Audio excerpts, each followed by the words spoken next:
This is Lacey Fletcher. She rotted into her couch. As a child, Lacey was described as being a really bright, extremely sweet, yet shy child. And by high school, Lacey had been diagnosed with autism and was experiencing bullying at school, so her parents homeschooled her. Now her parents are the worst. We'll go more into why that is.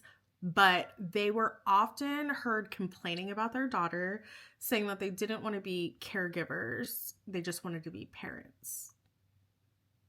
Now, by the time that Lacey was 24 years old, her cognitive health had declined so much that she did not leave the house. She actually became confined to the family's leather couch in the living room, and she would not leave there.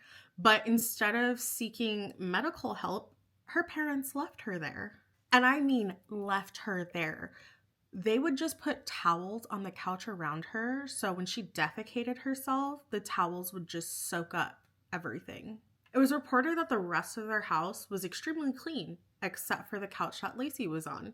They didn't change her clothes, they didn't clean her, they literally left their daughter rotting on the couch. Like they would go on vacation for days and leave her there to starve.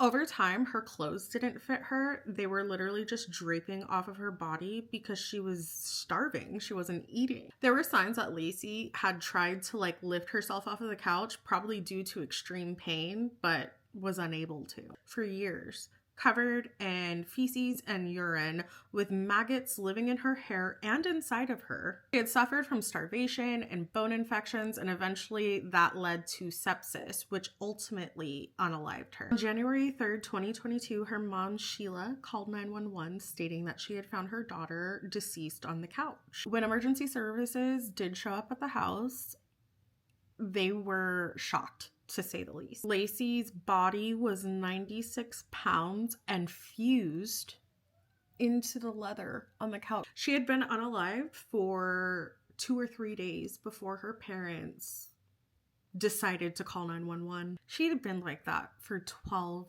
years. Her parents did eventually get the maximum sentence for manslaughter due to striking a deal, but they got 40 years in prison each, so they'll likely spend the rest of their lives there.